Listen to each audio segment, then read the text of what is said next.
সুপ্রিয়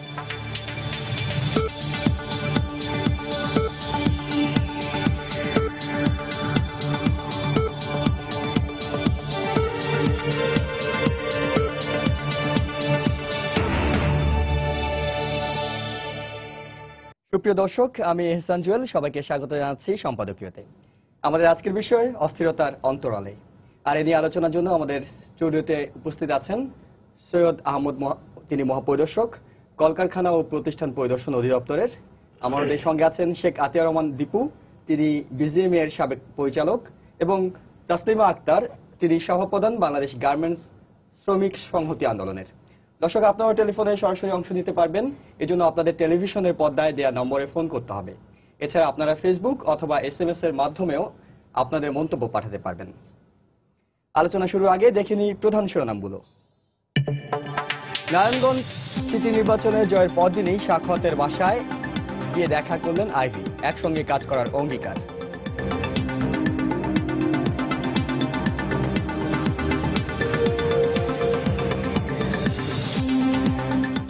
প্রধানমন্ত্রীর সঙ্গে দেখা করলেন নারায়ণগঞ্জের নবনির্বাচিত মেয়র আইভি, অঙ্গীকার করলেন উন্নয়নের ধারা অব্যাহত রাখার।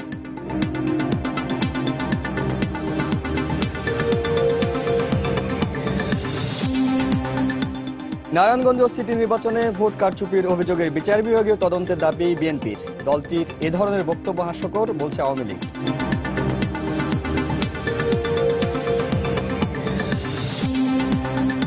আধুনিক সুবিধা নিয়ে রাজধানীতে হচ্ছে প্রথম ডিজিটাল সড়ক, সাজানো হবে উন্নত দেশের আদলে। পরিবহন চলাচলে শৃঙ্খলা না থাকলে কাঙ্ক্ষিত ফল অসম্ভব বলছেন বিশেষজ্ঞরা। এবং খ্রিস্টান সম্প্রদায়ের প্রধান ধর্মীয় উৎসব বড়দিন সামনে রেখে চলছে নানা আয়োজন। গির্জাগুলো সাজছে বর্ণিল আলোকছটায়, দেশ জুড়ে নেওয়া হচ্ছে কঠোর নিরাপত্তা।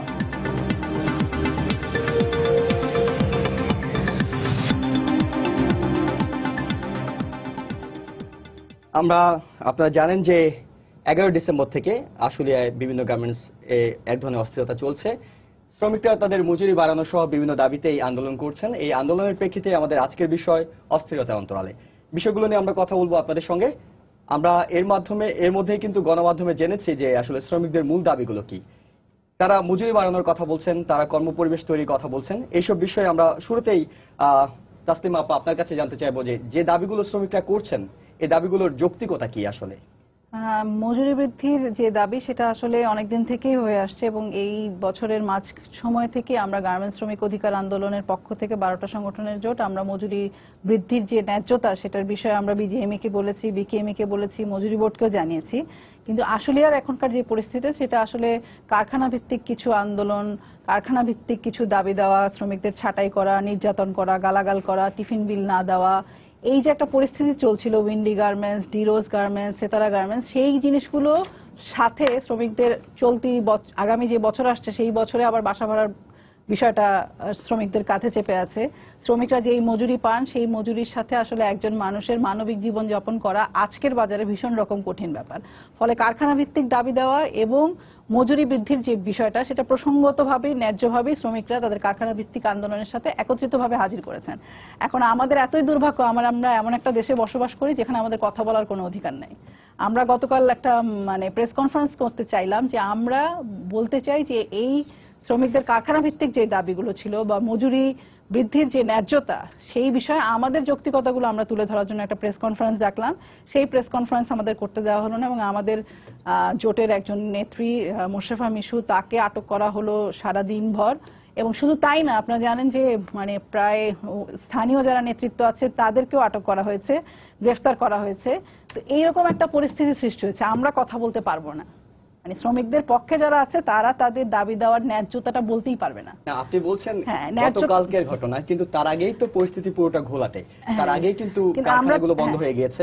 তার আগের ঘটনাগুলো যদি আমরা জানতে চাই। আগের ঘটনাগুলোর ক্ষেত্রে যেটা আমি বললাম যে কারখানা ভিত্তিক কিছু দাবির সূত্র ধরেই আসলে আশুলিয়াতে কয়েকটা কারখানাতে এই দাবিগুলো উত্থাপিত হয়। কারখানার যে দাবি দেওয়াগুলো ছিল সেটার সাথে প্রসঙ্গতভাবেই যেহেতু বাসা ভাড়া বা অন্যান্য বিষয়গুলো যুক্ত আছে, মজুরি বৃদ্ধির দাবিটাও শ্রমিকরা এটার সাথে যুক্ত করে। কিন্তু আমরা আশা করেছিলাম যখন এই দাবিগুলো উঠেছে তখন কারখানা ভিত্তিকভাবেই বিজিএমই নেতৃবৃন্দ বা মালিক পক্ষ সেই উদ্যোগগুলো নিয়ে সেই সমাধানগুলোর জায়গায় যাবেন, এবং মজুরি বৃদ্ধির দাবিটা যে একটা ন্যায্য দাবি এইটা অন্তত ওনারা স্বীকার করবেন। কিন্তু দেখা গেল সেই জায়গায় না গিয়ে পুরো পরিস্থিতি আজকে যে অবস্থায় এসছে, পুরো আশুলিয়ায় একটা ভীষণ রকম আতঙ্কের পরিস্থিতি, শ্রমিক নেতৃবৃন্দকে গ্রেফতার করা হয়েছে, হাজার শ্রমিকের বিরুদ্ধে মামলা করা হয়েছে।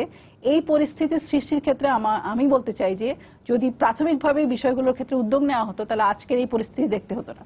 এবং আমরা দেখলাম 17 তারিখ পর্যন্ত যে এই পরিস্থিতি ছিল সেখানে মানে যেটা বলছিলাম যে একটা প্রচারপত্র বিলি করতে পারবে না শ্রমিকরা, তাদের প্রচারপত্র তাদের দাবির পক্ষে কিচ্ছু বলতে পারবে না। যদি বলে তাহলে তার উপরে হামলা মামলা নির্যাতন। এবং কারখানায় দেখা গেছে যে কারখানায় ভাড়াটে মাস্তান তারা হোন্ডা করে এসছে, বেনামি প্রচারপত্র নাকি না বেনামি প্রচারপত্র কেন হবে? বেনামি প্রচারপত্র হওয়ার কোনো প্রশ্নই আসে না। বেনামি প্রচারপত্র শ্রমিকরা নিজেরা দাবি দেওয়া দিয়েছে বিভিন্ন কারখানায়, কোথাও কোথাও প্রচারপত্র কেউ হয়তো দিয়েছেন। আবার এখানে আমরা যখন প্রেস কনফারেন্স করতে গেলাম সেটাকেও করতে দেওয়া হলো না। মানে পুরো ধারাবাহিকতায় দেখা যাচ্ছে যে একটা গণতান্ত্রিক উপায়ে কারখানার ভেতরে যে কর্মপরিবেশ সেটাকে যাতে সুষ্ঠু হয়, শ্রমিকদের উপরে ছাঁটাই নির্যাতন গালাগাল, তাদের বিরুদ্ধে যেই ঘটনাগুলো কারখানার ভিতরে হয়, টিফিন বিল বাড়ানো বা নাইট বিল বাড়ানো, এই বিষয়গুলোতে একেবারেই গুরুত্ব দেওয়া হলো না। এবং মজুরির বিষয়টা বলা মানেই যেন শ্রমিকরা একটা ভীষণ অন্যায় কাজ করে ফেলেছে। মানে আমি ভালো খেতে চাই, আমি আমার সন্তানকে স্কুলে পাঠাতে চাই, আমার চিকিৎসা যাতে হয় ভালো, সেইটার দাবি আমি করতে পারবো না। এইটা কোন দেশে আমরা বসবাস করি? ফলে এই জায়গায় যদি প্রাথমিকভাবে যদি এই উদ্যোগগুলোর মধ্যে মালিক পক্ষ নিজেদেরকে শ্রমিক বান্ধব বলেন, ওনারা যদি এই উদ্যোগগুলো নিতেন, আমার মনে হয় আজকে আমাদের এই পরিস্থিতি দেখতে হতো না। আমরা চাই যে কারখানা খুলে যাক, কারণ শ্রমিকদের রুটি রুজির সাথে সম্পর্ক হচ্ছে কারখানার। ফলে শ্রমিকদের জন্য এটা কোনো ভালো ব্যাপার না কারখানা খোলা। এবং এখন যে গ্রেফতার করা হয়েছে, আপনি কাকে দিয়ে সমাধানটা করবেন? স্থানীয় নেতৃত্ব সবাইকে গ্রেফতার করা হয়েছে এবং হাজার মামলা করা হয়েছে। এই সমাধানগুলো না করে আজকের পরিস্থিতি কোথায় যাবে? আমার মনে হয় এই পরিস্থিতিটা ঘোলাটে করা বা পরিস্থিতিকে খুব একটা আতঙ্কের জায়গায় নিয়ে যাওয়া, এইটার ক্ষেত্রে মালিক এবং সরকারের ভূমিকা আছে। আমরা এটাতে খুবই হতাশ যে আসলে এইরকম ভাবে দমন করে তো আসলে কোনো কিছু হয় না, বরং এটা আলোচনা সাপেক্ষে শ্রমিকদের দাবি দেওয়া কে একটা জায়গায় নিয়ে এসে এই পরিস্থিতি থেকে আমরা বের হতে পারি। বিষয়টা কি আসলে তাই যে দাবি উঠলো, কর্মবিরতি হলো, আপনার কারখানা বন্ধ করে দিলেন? ধন্যবাদ আপনাকে। আমি তসলিমার কথা শুনতেছিলাম। আসলে ব্যাপারটা ঠিক এরকম না। আমরা যদি একটু পিছনে ফিরে তাকাই, আপনি দেখেন সেই 1980-র দশক থেকে এই শিল্প প্রতিষ্ঠান গড়ে উঠেছে এই দেশে। শ্রমিকদের আন্দোলন তখনও ছিল। আর আপনি জেনে খুশি হবেন সেই 80-র দশকের যে শ্রম বাজারের যে মূল্যটা ছিল একটা গার্মেন্টসের, রেডিমেড পোশাকের, আজকে যে খুব বেশি একটা বাড়ছে তার থেকে এটা সঠিক না। অথচ আমরা একের পর এক বলে যাচ্ছি যে আমরা শ্রমিকদের বাড়ি ভাড়া নিয়ে, টিফিন বিল নিয়ে আন্দোলন শুরু হয়েছে। এই সরকারের আমলে, আগের সরকার, এই সরকারই আগের যখন ক্ষমতায় ছিল তখন সে প্রথম বেতন বৃদ্ধি করে, দ্বিতীয়বার 2013 সালে সে আবার বেতন বৃদ্ধি করে এই রাষ্ট্রনায়ক শেখ হাসিনার শাসন আমলে। তো আমরা এই সরকারকে শ্রমবান্ধব সরকার বলতে বাধ্য হব। তারপরেও বেতন বৃদ্ধির জন্য তারা মাঝে মাঝে এই আন্দোলন শুরু করে দেয়। এটা কোন দেশের আইন? যে শ্রম আইনের স্পষ্ট ভাষায়, আমার পাশে একজন মহাপরিদর্শক বসে আছেন, উনি কলকারখানা বিষয়টা দেখেন এদেশের। তো 5 বছরের আগে কোন প্রতিষ্ঠান বা কোন শ্রম আইনে কোথাও নাই বেতন বৃদ্ধি করতে হবে। একটু মনে হয় আছে যে 1 থেকে 3 বছরের মধ্যে পুনর্বিবেচনার বিষয়টি আছে। পুনর্বিবেচনা করা যেতে পারে মালিক এবং শ্রমিকদের আলোচনা সাপেক্ষে, কিন্তু আন্দোলন সাপেক্ষে না। এটা কোন ধরনের আন্দোলন যে মুষ্টিমেয় কিছু লোক লিফলেট বিতরণ করে, যখন এই দেশ উন্নয়নের দিকে এগিয়ে যাচ্ছে, প্রত্যেকটা সেক্টর আমরা টার্গেট নিয়েছি $50 বিলিয়ন। শ্রমিকদেরকে বাদ দিয়ে তো আপনি দেশকে উন্নয়ন নিতে পারবেন না, তাদেরকে নিয়ে যেতে হবে। আমরা শ্রমিকদেরকে বাদ দিয়ে যেতে চাই না। আমরা শ্রমিক ভাই বোনদেরকে সাথে নিয়ে এই সরকারকে যেভাবে এগিয়ে নিয়ে যাচ্ছে তারা, আমরা যেভাবে এন্টারপ্রেনাররা দিনের পর দিন রাতের পর রাত কষ্ট করে যাচ্ছে, কিন্তু এই বাধাটা কেন বারবার আসছে? আমার প্রশ্ন এখানে, শ্রমিক নেত্রীর কাছে আমার প্রশ্ন। আপনি বলেছেন যে শ্রমিক নেত্রীদেরকে হয়রানিমূলক মামলা দায়ের করা হয়েছে। আপনি কি জানেন 11 তারিখ থেকে এই পর্যন্ত আজকে প্রায় 1 মাসের কাছাকাছি প্রায় 100 ফ্যাক্টরি বন্ধ, যে বাংলাদেশের হাব, যেখান থেকে আশুলিয়ার এই পয়েন্টটা হলো রেডিমেড গার্মেন্টসের একটা বড় হাব এখন গাজীপুর আর আশুলিয়া। তো এখান থেকে আপনি জানেন যে এই মাসের কত পার্সেন্ট এক্সপোর্ট আপনার কম হয়ে যাবে। আমরা কি একবারও ভাবি না দেশের মেরুদণ্ডটা ভেঙে দেওয়ার জন্য চেষ্টা করা হচ্ছে?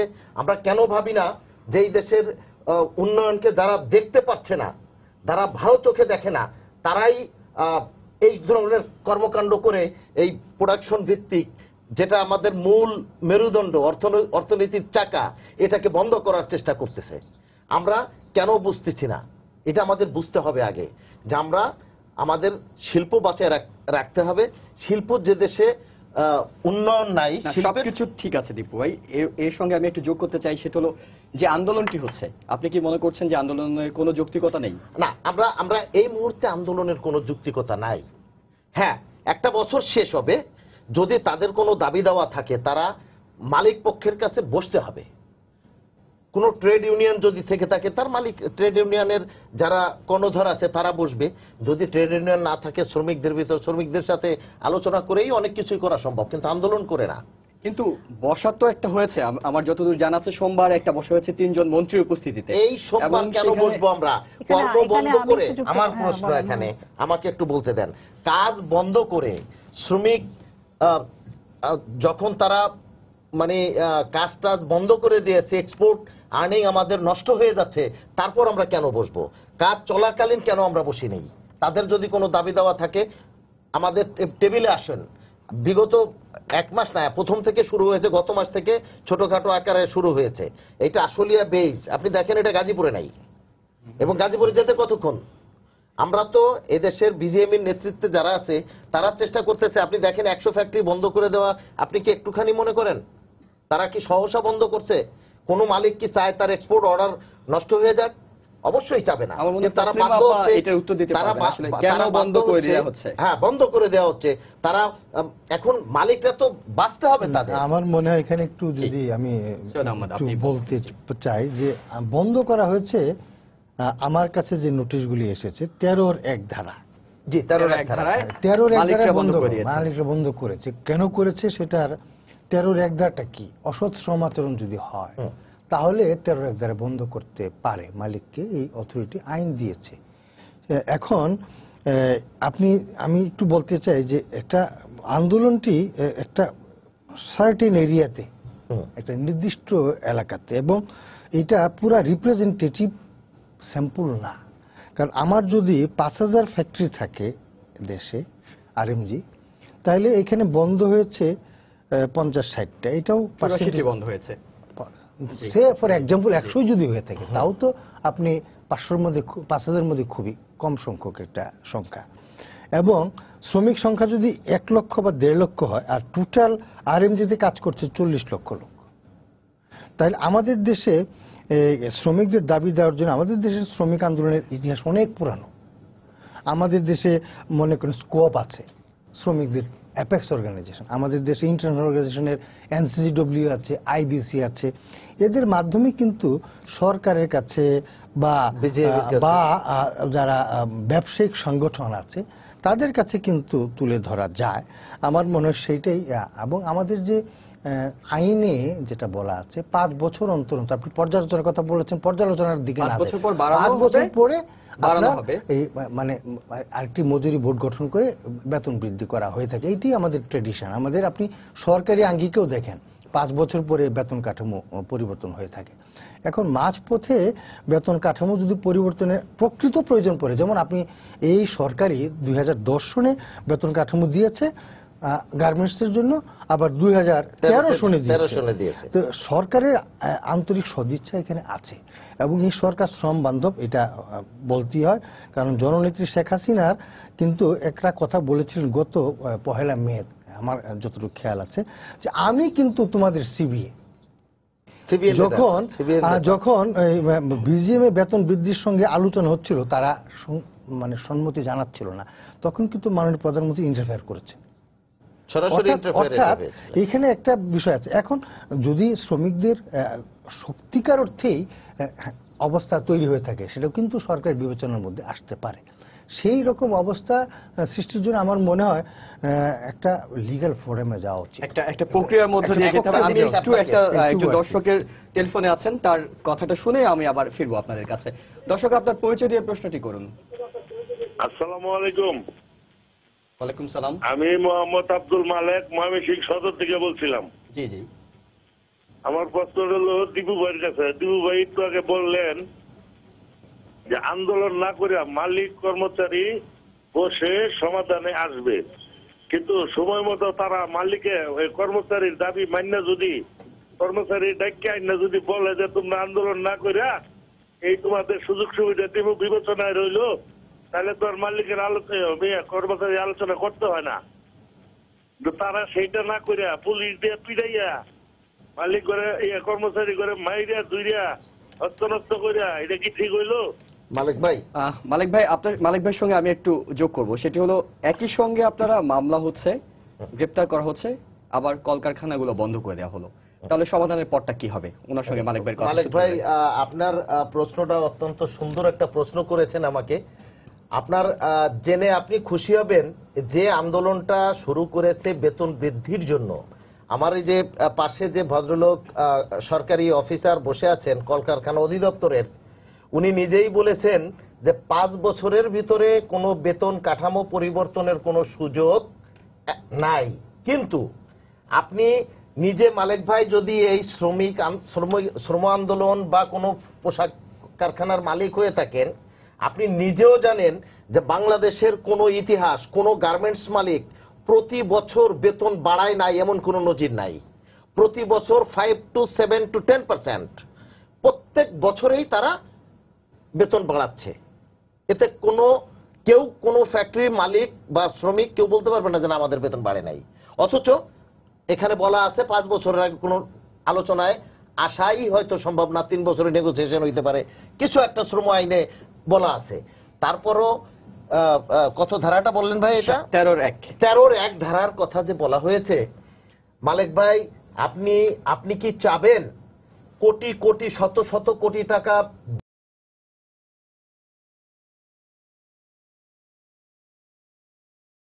জন্য কিন্তু ফ্যাক্টরি তৈরি করে নাই? আমাদের এত পরিশ্রম, এত ব্যাংকের টাকা ইনভলভ করে শত শত কোটি টাকা ইনভেস্ট করে মালিকরা যখন লাঞ্ছিত হয়, তখনই কিন্তু তারা বাধ্য হয় একটা ফ্যাক্টরি বন্ধ করে দিতে এবং আইনের আশ্রয় নিতে। আপনি আশা করি আমার প্রশ্নের উত্তর আপনি পেয়ে গেছেন মালিক ভাই, ধন্যবাদ। কিন্তু আপনি বলছিলেন যে প্রতি বছর আপনারা 5 থেকে 7% করে বেতন বাড়ান, সেটি মূল বেতন কাঠামো যেহেতু 5,300 টাকা, 5% হলে হয়তো সেটি বর্তমান বাজারে 250 টাকা বাড়ে। তো একজন শ্রমিকের কি আসলে 1 বছর পরে যদি 250 টাকা বেতন বাড়ে, সেটি কি এই বাজারের সঙ্গে সঙ্গতিপূর্ণ? আপনি জেনে খুশি হবেন ভাই, অ্যাকচুয়াল ঘটনাটা যদি আমরা জানার চেষ্টা করি, আসলে কি জানেন, আমাদের এই পোশাক শিল্প যখন বাংলাদেশে উত্তরোত্তর বৃদ্ধি পাচ্ছিল, তখন কিন্তু একটা মহল তথাকথিত সুশীল সমাজ, সরি আর কিছু, আমি মিডিয়াকে দায়ী করছি না, কিছু লোক, কিছু ভালো ভালো সুশীল সমাজ যারা টেলিভিশনের পর্দায় বসে কথা বলে, তারা কিন্তু অ্যাকচুয়াল ইতিহাস জানে না। 5,300 টাকা বেতন, বর্তমানে এমন শ্রমিক আছে যে 10,300 টাকা বেতন পায়। এটা কিন্তু কেউ বলে না, বলে কি 5,300 টাকা। আসলে 5,300 টাকা 3 মাসের জন্য একটা নতুন কোন সহকারীর জন্য 3 মাসের জন্য তাকে ধরা হয়। 3 মাস পরেই তার বেতন হয়ে যায় যেটা কি ন্যূনতম মজুরি, দ্যাট ইজ কল ন্যূনতম মজুরি। এখন ঢালাও ভাবে এরা বলে যে 5,300 টাকাই বেতন পায়। একটা মেয়ে 5,300 টাকা বেতন পেয়ে ঢাকা শহরে চলতে পারবে না, এটা আমিও জানি। যে মালিক এত টাকা বিনিয়োগ করছে, সে কিন্তু 100-200 টাকার জন্য সে কার্পণ্যবোধ করবে না। মানবিক কারণে সে যদি তার বাচ্চাদেরকে নিয়ে পড়াইতে পারে, আপনি নজির দেখেন বাংলাদেশের ইতিহাসে, আপনি জানেন ওয়ার্ল্ডের যত বড় বড় ইকোনমিক সেক্টর আছে, এই আরএমজি ম্যানুফ্যাকচারার আছে, Bangladesh one of the best, এবং আইএলওর দিকে বেস্ট, অ্যাকর্ডের দিকে, অ্যাকর্ড তো নতুন হয়েছে, আপনি আইএলওতে আসেন, প্রত্যেকটা জায়গায় তারা কিন্তু এক নম্বরে আছে। তার কারণ এত সুযোগ সুবিধা শ্রমিকদের অন্য কোনো জায়গায় দেয় না, ওয়ার্ল্ডের কোথাও নাই। রেকর্ড তাসনিমা আপা, আমি আপনার কাছে আসবো, তার আগে একটু সৈয়দ আহমদ, আপনার কাছে একটু জানতে চাচ্ছিলাম যে যখন বলা হলো মন্ত্রীদের সঙ্গে বৈঠকের পরে যে আগামী 3 বছর আসলে এলাকায় কোনো বাসা ভাড়া বাড়ানো হবে না, এটি আসলে বাসা ভাড়া বাড়ানোর বিষয়টি তো একেবারে বেসরকারি পর্যায়ের লোকজনের হাতে বাসাটা, তাহলে সরকারের পক্ষ থেকে যখন আশ্বাস দেওয়া হয় যে 3 বছর বাসা ভাড়া বাড়ানো হবে না, এটি আসলে কতটা যৌক্তিকতা পায়? আসলে বাসা ভাড়ার জন্য তো আলাদা আইন আছে, আপনি রেন্ট অ্যাক্ট আছে, সেইটা আসলে সরকারের এটা উদ্যোগটা নেওয়ার অর্থ হলো যে যেহেতু আসলে একটা শিল্প সমৃদ্ধ এলাকা, এখানে গার্মেন্টস শ্রমিক বেশি, সংখ্যায় বেশি, প্রায় 300-র মতো গার্মেন্টস কারখানা কিন্তু আশুলিয়াতে আছে। তো সেইখানে অযৌক্তিকভাবে বাড়ির মালিকরা একটা সুযোগ নেয়, এইটা যাতে না নিতে পারে সেটার জন্য আলোচনার ব্যবস্থা সরকার করেছে, অর্থাৎ আমাদের প্রশাসন করেছে, জেলা প্রশাসন, থানা প্রশাসন, তারপরে পুলিশ প্রশাসন বসে তাদেরকে একটা সম্মতিতে এনেছে যাতে বাসা ভাড়াটা বৃদ্ধি না পায়। আপনি একটা জিনিস খেয়াল করেন, আমাদের কিন্তু মানে পার ক্যাপিটা ইনকাম, আপনি একটু যদি পিছনে যাই, 7 বছর আগে $600 ছিল না, আর এই 2016 সনে আমাদের কিন্তু 1446 মার্কিন ডলার আমাদের মাথা পিছু বার্ষিক গড়ায়। কিন্তু আমাদের পারচেজ পাওয়ার প্যারিটি যদি কল্পনা করি, তাহলে কিন্তু আমাদের ক্রয় ক্ষমতাটা এই টাকা দিয়ে কিন্তু আমাদের ক্রয় ক্ষমতা যদি মানে সেভাবে না থাকতো, তাহলে কিন্তু এই অর্থে মানে $68 একটা মেয়ের পক্ষে বেঁচে থাকা সম্ভব হতো না। এটা আমাদের পারচেজ পাওয়ার প্যারিটির কারণেই কিন্তু সম্ভব হচ্ছে। সেই সব কারণে আমি বলবো যে আমরা এই যে বাসা ভাড়া বৃদ্ধি না করার যে অনুরোধটি জ্ঞাপন করা হয়েছে, এটি সরকার সউদ্যোগে করেছে, এর জন্য কিন্তু কেউ সরকারকে চাপ প্রয়োগ করেনি। সরকার বুঝতে পেরেছে যে যদি বাসা ভাড়ার মতো একটি সেন্সিটিভ ইস্যুতে একটু সহায়তা কর্মীরা পায়, তাহলে তাদের এই বেতন দিয়ে তাদের মানে সংসার যাত্রা নির্বাহ করা, তাদের পরিবার পরিজনকে ভরণ পোষণ করা বা তার বাড়িতে টাকা পাঠানো সেটা সহজতর হবে। সেই জন্যই কিন্তু এই উদ্যোগটা সরকার নিয়েছে। এটা কিন্তু আইনি কোনো কাঠামোর মধ্যে থেকে এই উদ্যোগটা গ্রহণ করা। তার মানে এটা হতে পারে, নাও হতে পারে, এমন একটা পর্যায়ে থাকবে। এইটা তো আমরা চেষ্টা করে যাচ্ছি, এবং বাড়ির মালিকদের সঙ্গে যারা বসেছে আমাদের প্রশাসন, তারা কিন্তু সম্মতি জ্ঞাপন করেছে যে হ্যাঁ, তারা 3 বছর বাসা ভাড়া বৃদ্ধি করবে না। এখন প্রতি পদে পদে এটাকে আবার মনিটর করা, সেটার জন্য হয়তো একটা স্ট্রাকচার আমাদের প্রয়োজন হবে, মানে লোকাল থানা অ্যাডমিনিস্ট্রেশন, ডিস্ট্রিক্ট অ্যাডমিনিস্ট্রেশন, এদেরকে আইনে মানে ইনকর্পোরেট করে হয়তো এই জিনিসটি মনিটর করলে এই জিনিসটি রক্ষা করা যাবে। আরেকটা বিষয় একটু আপনার কাছে জানতে চাই, সেটি হলো আমরা 2005 সাল থেকে দেখেছি যে এই ধরনের যখনই শ্রমিক অসন্তোষের ঘটনা ঘটে, তখনই বলা হয় যে এখানে বাইরের কারো ইন্ধন আছে, এটা একটি ষড়যন্ত্র। এবং বিজেপির পক্ষ থেকে এবারও বলা হলো দেশীয় এবং আন্তর্জাতিক ষড়যন্ত্রের কথা বলা হলো। সরকারের হাতে গোয়েন্দা সংস্থা আছে, সরকারের হাতে আইন শৃঙ্খলা রক্ষাকারী বাহিনী আছে। যদি এগুলো ষড়যন্ত্র হয়ে থাকে, কেন সেগুলো উদ্ঘাটন করা হয় না? কেন বারবার এই ধরনের ষড়যন্ত্রের কাছে আমাদের পোশাক শিল্প অস্থিরতার মধ্যে পড়ে? আসলে এই ষড়যন্ত্রের কথা যদি বলি, আমরা কিন্তু সারা পৃথিবীতে second largest exporter in the garment sector. এইটা কিন্তু একটা ব্যাপার, আমাদের আশেপাশে অনেক কম্পিটিটর আছে, কাজেই এটা কিন্তু খেয়াল রাখতে হবে যে না, এই বাজারটিকে নষ্ট করবার চিন্তা অনেকের থাকতেই পারে। এইটা একটা অ্যাজাম্পশন, এবং এইটাকে মানে চেস করা, আমাদের সরকারের যে সমস্ত গোয়েন্দা সংস্থা আছে তারা কিন্তু প্রতিনিয়ত কাজ করে যাচ্ছে, তারা লক্ষ্য রাখছে, খেয়াল করছে কোথাও থেকে কোনো ইন্ধন আছে কিনা। যখন একটি দাবি যেভাবে করা উচিত সেভাবে করা না হয়ে অন্যভাবে করা হয়, তখন কিন্তু এই সন্দেহটি আসে। সেজন্য কিন্তু সরকারি গোয়েন্দা সংস্থা কাজ করে যাচ্ছে, তারা কিন্তু বসে নেই, এবং যার ফলশ্রুতিতে হয়তো কাউকে কাউকে মানে আইনের আওতায়ও নিচ্ছে সরকার। কিন্তু এইটা তার অর্থই না যে আমরা চুপ করে বসে আছি। আর আপনি দেখেন, এই যে আমরা আমাদের রানা প্লাজার কথাই যদি ধরি, তারপরে আমরা সরকার এত উদ্যোগ আমরা নিয়েছি নিরাপত্তার জন্য।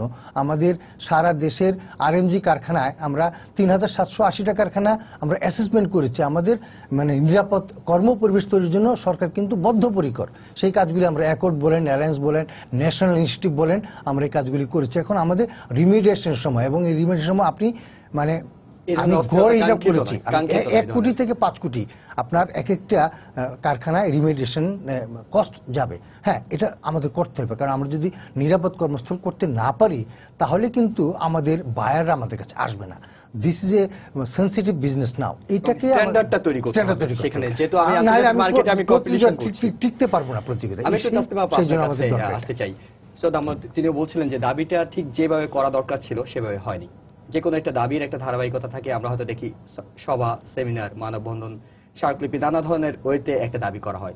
5,300 টাকা থেকে ন্যূনতম মজুরি 15 থেকে 16,000 টাকায় নিয়ে যাওয়ার একটা দাবি করা হলো। সেই দাবি 9 দিনের মাথায় কেন কারখানাগুলো বন্ধ করে দিতে হলো? প্রথমত এটা 9 দিনের মাথায় এরকম নয়, আশুলিয়াতে একটা বিশেষ পরিস্থিতি তৈরি হয়েছে। কিন্তু আমরা 12টি সংগঠনের পক্ষ থেকে আগেও আমি বলেছি যে আমরা মে মাসে মজুরি বোর্ডকে এবং তারপরে বিজিএমই এবং বিকেএমই তে আমরা সংগঠনগুলোর পক্ষ থেকে একেবারে স্মারকলিপি দিয়ে বিজিএমই সভাপতির হাতে সেটা আমরা আমাদের এই 16,000 টাকার যে মজুরি বৃদ্ধির দাবি সেটা আমরা করেছি।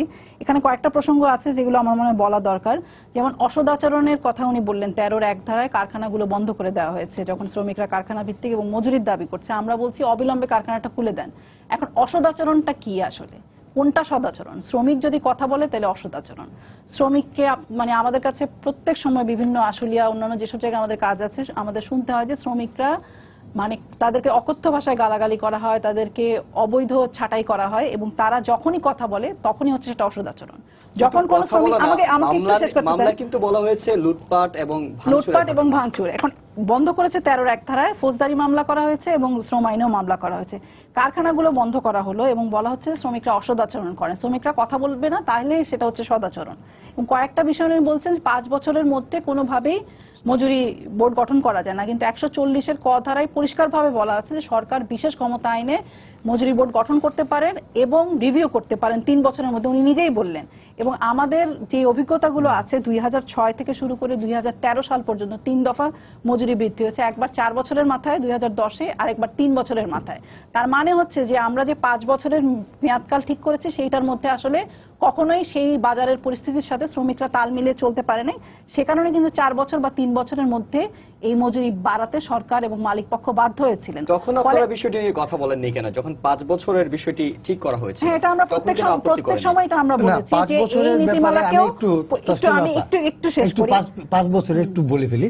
আপনি যেটা বলেছেন আপনাকে আমি পরিপূর্ণভাবে, এক সরকার বিশেষ পারিপার্শ্বিক অবস্থার প্রেক্ষিতে এই বিষয়টি 5 বছর না আগেও করতে পারে, যে কোনো সময় করতে পারে। আমি শুধু এইটুকু আপনাকে বললাম যে না, সরকার বিশেষ পারিপার্শ্বিক অবস্থাটি বিবেচনা অবশ্য বিষয়টা আমাকে একটু ইন্টারফেয়ার করতে হয়। আরেকটা জিনিস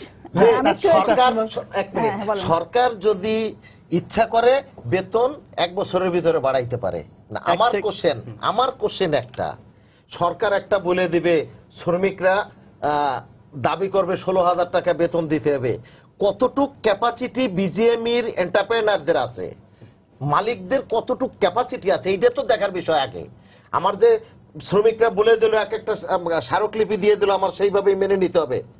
আমরা এই দেশে ব্যবসা করতে চাই না, যার জন্যই আমাদের যাত্রা শুরু হয়েছে বন্ধ করা। আপনারা বলেন যদি এরকম হয় তাহলে বাংলা বিজিএমই ঘোষণা দিয়ে দেবে যে এটা আগামী মাসে আরো 100 ফ্যাক্টরি বন্ধ হয়ে যাবে, আস্তে আস্তে বন্ধ হয়ে যাবে। এদেশে কোনো শিল্পই চিরস্থায়ী না।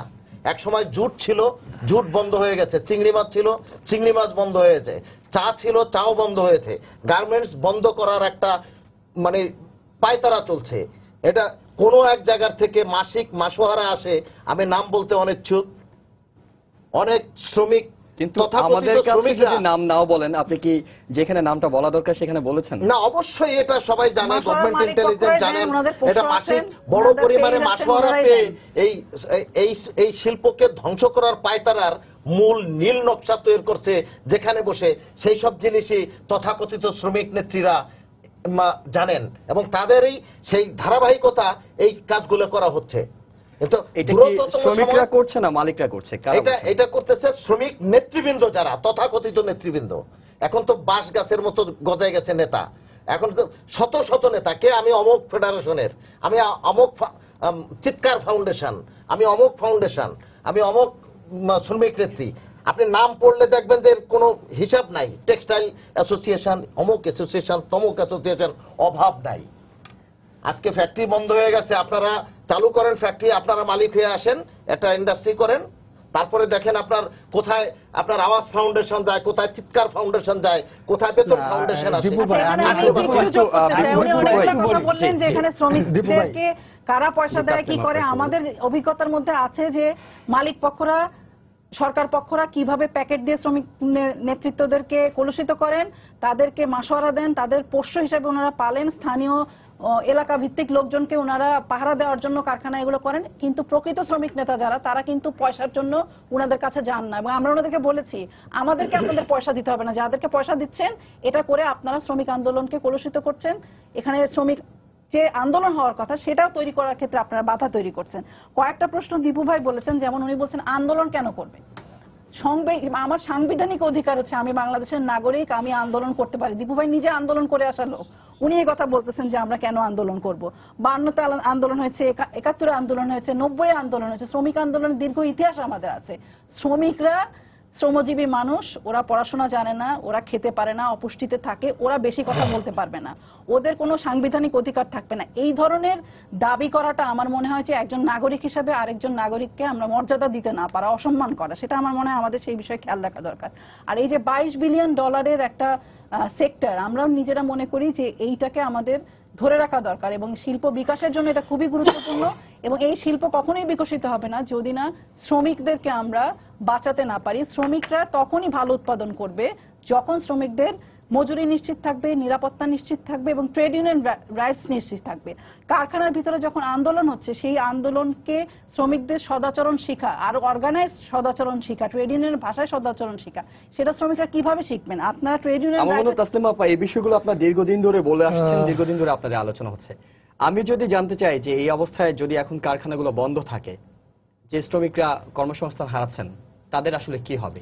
আমরা মনে করি যে অতি দ্রুত কারখানাগুলো খোলা দরকার এবং যেই কারখানা এখন যে পরিস্থিতি তৈরি হয়েছে, কারখানা ভিত্তিক দাবি দেওয়া এবং মজুরির দাবি, এই বিষয়গুলো নিয়ে আলোচনার আগে আসলে যেই নেতৃবৃন্দকে গ্রেফতার করা হয়েছে, মামলা করা হয়েছে, সেগুলোকে জারি রেখে একটা আতঙ্কজনক পরিস্থিতি বিরাজ করিয়ে সেখানে কিন্তু আসলে সমস্যা সমাধানের পথ মালিক পক্ষ বা সরকার খুঁজছেন, এটা আমাদের কাছে মনে হচ্ছে না। প্রাথমিকভাবে আমার মনে হয় সবার প্রথমে এই মামলাগুলো প্রত্যাহার করা দরকার। যাদেরকে গ্রেফতার করা হয়েছে, হয়রানি করা হচ্ছে, এগুলো বন্ধ করে কারখানা ভিত্তিক যে দাবি দাওয়াগুলো আছে সেগুলো নিয়ে মালিকদের যে দাবিগুলোর বিষয়ে একটা ফয়সালার জায়গা আসা দরকার। এবং মজুরিটা অন্যায্য, উনি বলছেন 16,000 টাকা চাইলেই হবে কিনা। গার্মেন্ট সেক্টর বা এই ট্রেড ইউনিয়নের সেক্টরগুলোকে আমরা দর কষাকষির মধ্যে দিয়ে আমরা দাবি আদায় করি, কিন্তু ওনারা যদি পুরো দাবিটাকে অন্যায্য বলেন, যে শ্রমিক মজুরি বৃদ্ধির দাবি করতে পারে না, সেটা আমার মনে হয় কোনো কাজের কথা না। সেই কারণে আমরা মনে করি অবিলম্বে কারখানা খোলা দরকার। যাদেরকে গ্রেফতার করা হয়েছে, আতঙ্কের পরিবেশটা দূর করে এখানে মজুরির ন্যায্যতা, এইটার মালিক পক্ষদের এবং সরকারকে এই ন্যায্যতা স্বীকার করা দরকার। ন্যায্যতা কি 16,000 টাকা কি ন্যায্যতা বলছেন নাকি? 16,000 টাকা, আমরা 16,000 10,000 টাকা টাকা মূল মজুরি বলেছি আর মোট মজুরি বলেছি 16,000 টাকা। সেটা নিয়ে আমাদের আলোচনা হতে পারে, সেটা নিয়ে আমাদের কথা হতে পারে, কিন্তু মজুরি বৃদ্ধির অবস্থা না এটা। মজুরি বৃদ্ধি চাইতে পারেন, আপনি আশুলিয়াতে বাসা ভাড়া নিয়ন্ত্রণ করবেন, আপনি গাজীপুরে কিভাবে করবেন, চট্টগ্রামে কিভাবে করবেন। মজুরি তো শুধু আশুলিয়ায় বাড়বে না, প্রত্যেকটা এলাকায় মজুরি হবে। আপনি বাসা ভাড়া নিয়ন্ত্রণ করলেন, আপনি চালের দাম কিভাবে নিয়ন্ত্রণ করবেন, আপনি গ্যাসের দাম কিভাবে নিয়ন্ত্রণ করবেন। তাহলে যখন এই জিনিসগুলো একই সাথে বাড়ছে, তো শ্রমিক সেই দাবিটা করবে না, শ্রমিকের তো বেঁচে থাকাই তার জন্য মুশকিল হচ্ছে। দীপু ভাই, আপনি যদি বলেন এই দাবি বিষয়ে। করতে কোনো আসলে দাবি তো করতে মানে দুঃসাহস, শ্রমিক যেন দুঃসাহস না করে না, ফেলেছে। আমি দাবি কিছুতেই করতে দাবি করতে পারবে না। দাবি দাবি দেওয়া, দাবি- প্রেস কনফারেন্স, সব আলোচনা হতে পারে, আলোচনার বিষয়টা দুয়ারটা খোলা বিষয়। দাবি মালিক করতেই পক্ষরা সব পারে। করবে, না, সরকার করবে। দাবি না, করতে তা পারে, তো দাবি শ্রমিকরা আরো দাবি হতে পারে, কিচ্ছু বলতে পারবে না। দাবি হতে পারে, কিন্তু আলোচনা হতে পারে। বললেই তাদেরকে গ্রেফতার করা কারখানার হবে। গেট বন্ধ করে কি আলোচনার দুয়ার খোলা যাবে? আমরা এখানে সংবাদ একটা সম্মেলন জিনিস, করতে গিয়েছিলাম, এখানে একটা সেখানে জিনিস। তালা দিয়ে দেওয়া হয়েছে, বলেছে সংবাদ সম্মেলন করা যাবে না। না। আবার বলছে আমাদের এই দাবি যৌক্তিক না। যৌক্তিক কি যৌক্তিক না, কি পরিপ্রেক্ষিতে শ্রমিকরা কথা বলছে, তাদের মজুরি বৃদ্ধি যৌক্তিকতা কোথায়, সেই প্রসঙ্গগুলো যখন আমরা সংবাদ সম্মেলনে বলতে গেলাম আমাদেরকে বলতে দেওয়া হলো না। আমি তালা যে ঝুলিয়ে প্রশ্নটি দেওয়া হলো। করছিলাম যে কারখানা বারবার দরজা দেখছি বন্ধ মালিকরা করে কি কি করছে। আলোচনা দরজা খোলা রাখা যাবে? আমরা এটার পক্ষে না। আপনি কি মনে করেন আমি আজকে শুক্রবার, কারখানা বন্ধ তো রাখতে চান না ওনারা। আমরা এটা কি তো ঠিক? কারখানা বন্ধ করতে রাজি না। আজকে আমি শুক্রবার আমি দেখতেছিলাম কয়েকটা মিডিয়ায়, আপনাদের মিডিয়াও দেখাচ্ছিল যে রাস্তাঘাটে শ্রমিকরা দেশে যাচ্ছে এবং তারা চোখের পানি ফেলতে ফেলতে যাচ্ছে। তখন কি আপনি মনে করেন যে আমাদের মতো মালিক যারা, তাদেরকে একটু মায়া লাগে নাই, কষ্ট লাগে নাই? নিশ্চয়ই লেগেছে। তারাও চায় না যে ফ্যাক্টরিটা বন্ধ হয়ে যাক, আর শ্রমিকদের আচ্ছা আপনি জানেন এটা তো খুব সামান্য পয়সা তারা বেতন পায়। আমাদের সময় একেবারে শেষের দিকে, আমরা যদি সমাধানের বিষয়টি নিয়ে কথা বলি। সমাধানের বিষয় একটাই, আমরা মনে করি যে আন্দোলন ফার্দার যাতে না করতে পারে, আন্দোলন করতে পারে, নাগরিক অধিকার, এটা করতেই পারে। তাছাড়া বলেছে আন্দোলন করা যাবে না, আন্দোলন করতে পারবে, সেটা হবে গঠনমূলক আন্দোলন, মানে কর্মবিরতি দিয়ে আন্দোলন নয়, কর্মবিরতি- কাজ বন্ধ করে আন্দোলন নয়, কাজ বন্ধ আলোচনা করার জন্য কাজ বন্ধ করা দরকার অসদাচরণ নেই। করে আন্দোলন নয়, কর্ম বন্ধ করে, কর্ম তাদের ধর্ম, কর্ম বন্ধ করে তো আন্দোলন হতে পারে না। আলোচনায় বসতে হবে, কাজ চালিয়ে যেতে হবে, আলোচনায় আসতে হবে। আমি একেবারে সরাসরি জানতে চাই, কাল আপনাদের একটি বৈঠক রয়েছে বিজেএমের, কারখানাগুলো খোলার ব্যাপারে কোন রকম সিদ্ধান্ত কি আসতে পারে? এই সিদ্ধান্তটা আমরা এখনো দিতে পারছি না। যারা 13-র এক ধারায় বন্ধ করেছে অসদাচরণের কতটুক সমাধান আমরা পাবো, সেটা নিয়ে গভর্নমেন্টের সাথে নেগোসিয়েশন হবে শ্রমিক নেতৃবৃন্দের সাথে, যারা মিথ্যা উস্কানিমূলক কাজ করে এই ধরনের আন্দোলন মাঝে মাঝেই ঘটানোর চেষ্টা করছে, তাদের আইনের আওতায় নিতেই হবে। আইনের আওতায় নিয়ে তাদের বিচারের কাঠগড়ায় দাঁড়া করাইতে হবে। এটা হলো মালিক পক্ষের দাবি। আর ওনাদের দাবি হলো আমাদের আন্দোলন অশান্ত পরিবেশ, ভীতিকর পরিস্থিতির সৃষ্টি না করে ফ্যাক্টরি আগে খোলা হোক। এই অবস্থার ভিতরে তো কোনো মালিক সাহস পাবে না ফ্যাক্টরি খোলার জন্য, আমরা সাহস করছি না। তাহলে তো প্রশ্নটা চলে আসবে, ডিম আগে মুরগি আগের মতো, কোনটা আগে? Exactly তাই। আপনারা তাহলে তো আলোচনা সমাধান হচ্ছে না। নিশ্চয়ই আলোচনা একটা পর্যায়ে আপনারা একটা বলছেন সমাধান আগে আসবে। আন্দোলন বন্ধ করতে হবে, তারা বলছেন আগে কারখানা খুলতে হবে। হ্যাঁ, এই ধরনের একটা পরিস্থিতি আসছে। আর বেতন বাড়ানোর বিষয়টা তো সম্পূর্ণ এখনো ওনারা দাবি করতেই পারে, এটা কতটুক রাখতে পারবে বিজিএমই মেম্বাররা, আর সরকার কতটুক সেখানে আমাদের সাপোর্ট করবে বা শ্রমিকদের সাপোর্ট করবে, এটা পরের বিষয়। আগে তো ফ্যাক্টরি খোলার বিষয়। সৈয়দ আহমদ, সরকার 5টি তদন্ত কমিটি করেছেন, এক সপ্তাহের মধ্যে রিপোর্ট দিতে বলা হয়েছে, এবং 10টি নিয়ন্ত্রণ অফিস আপনাদের সেখানে কাজ করছে। এই অচল অবস্থার মধ্যে, এই অস্থিরতার মধ্যে সরকার আসলে কি করছে একেবারে সংক্ষিপ্ত করে আসলে যদি বলেন। তদন্ত কমিটি নয়, আমরা 5টা জোনে ভাগ করে আসলে আর কি আমরা একটা মনিটরিং এর ব্যবস্থা করেছি, যে আসলে ওইখানে ল অ্যান্ড অর্ডার সিচুয়েশন কি অবস্থায় আছে এবং আদৌ মানে আমাদের ওইখানে অচল অবস্থা নিরসন করা যায় কিনা, এটা তারা দেখভাল করছে। আমরা আসলে সরকার কিন্তু ব্যবসা বন্ধ করার জন্য চাচ্ছে না, সরকার চাচ্ছে, কারণ আমাদের এই মানে আরএমজি সেক্টরের কথা যদি বলি, আমাদের 83 ভাগ বৈদেশিক মুদ্রা অর্জনের ক্ষেত্র কিন্তু এটি, কাজে এটি কোনো ক্রমে কোনো কারণে বন্ধ হোক সরকারের চাইতে পারে না, এবং এটা শান্তিপূর্ণ আলোচনার মাধ্যমেই সম্ভব। আমি তাসলিমা আপার সঙ্গে যেটা বলি যে না, ট্রেড ইউনিয়ন রাইটস তো সরকার দিয়েছে, এবং ট্রেড ইউনিয়ন করতে হলে কিন্তু ট্রেড ইউনিয়নের একটা হলো যে তারা এডুকেটেড একটা ফোর্স তৈরি করবে যে কিভাবে একটি আন্দোলন করতে হবে। আন্দোলন তো মানে আমাদের সময় একেবারে শেষ, আমরাও চাই আসলে আলোচনার মাধ্যমে এই সমস্যার সমাধান হোক। পোশাক শিল্পে সাম্প্রতিক সময় যে অশনি সংকট তৈরি হয়েছে সেটি আসলে কেটে যাক, বাংলাদেশের অর্থনীতির স্বার্থে, বাংলাদেশের শ্রমিক যারা আছেন তাদের স্বার্থে, যারা মালিক আছেন পোশাক শিল্প মালিক তাদের স্বার্থে এই ধরনের অচল অবস্থা কেটে যাক। আপনাদের সবাইকে ধন্যবাদ আমাদের আলোচনা অংশ নেওয়ার জন্য। দর্শক সবাইকে শুভেচ্ছা জানিয়ে শেষ করছি আজকের সম্পাদকেও। আগামীকাল আবারও দেখা হবে রাত 10টায়, দেখার আমন্ত্রণ রইল। শুভরাত্রি।